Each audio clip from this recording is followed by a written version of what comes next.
ओम नमः शिवाय। वैसे तो हर मंदिर की अपनी एक विशेषता होती है, पर आज हम आपको शिव जी के उस मंदिर के बारे में बताने जा रहे हैं जिसका संबंध बिजली से है और नाम है बिजली महादेव।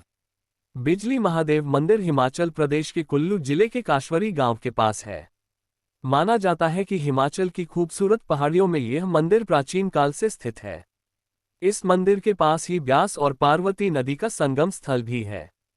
इस मंदिर से जुड़ी कहानी और मान्यताएं बेहद रोचक हैं। तो आज आपको बिजली महादेव मंदिर से जुड़ी पौराणिक कथा सुनाते हैं।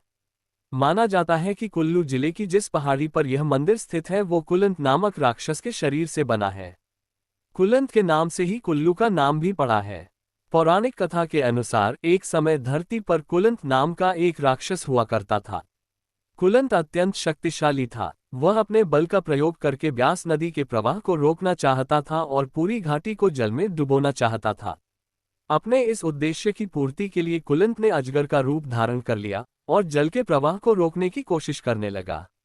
उसकी इच्छा थी कि धरती पर मौजूद प्रत्येक जीवन पानी में डूब जाए। जब भगवान शिव को कुलंत के इस हठ के बारे में पता चला तो वो उससे क्रोधित हो गए। भोलेनाथ ने कुलंत को समझाने का प्रयास किया, लेकिन उसने अपना हठ नहीं छोड़ा। भगवान शिव के समझाने के बाद भी जब कुलंत नहीं माना तो उसकी पूंछ पर आग लगाकर शिवजी ने उसका अंत कर दिया। माना जाता है कि विशालकाय कुलंत के मृत शरीर से ही उस पहाड़ की रचना हुई जिस पर आज बिजली महादेव का मंदिर स्थिति है। कुलंत को हराने के बाद भगवान शिव इंद्र के पास पहुंचे। शिव जी ने इंद्र को आदेश दिया कि हर 12 साल में वह कुलंत के शरीर से बने पहाड़ पर बिजली के झटके मारे। हालांकि भगवान शिव यह नहीं चाहते थे कि बिजली गिरने के कारण उनके भक्तों को कष्ट हो, इसलिए भगवान शिव ने बिजली का प्रहार स्वयं सहने का निर्णय लिया। कुलंत के शरीर पर बने पहाड़ पर एक शिवलिंग के रूप में शिव जी अवतरित हो गए। माना जाता है कि आज भी हर 12 साल में एक बार इस शिवलिंग पर बिजली गिरती है और यह शिवलिंग चकनाचूर हो जाता है। जब शिवलिंग पर बिजली गिरती है और यह टूट जाता है तब मंदिर के पुजारी इन टुकड़ों को एकत्रित करते हैं और मक्खन और सत्तू का लेप बनाकर इन टुकड़ों को जोड़ते हैं। इसी कारण इन्हें मक्खन महादेव भी कहा जाता है।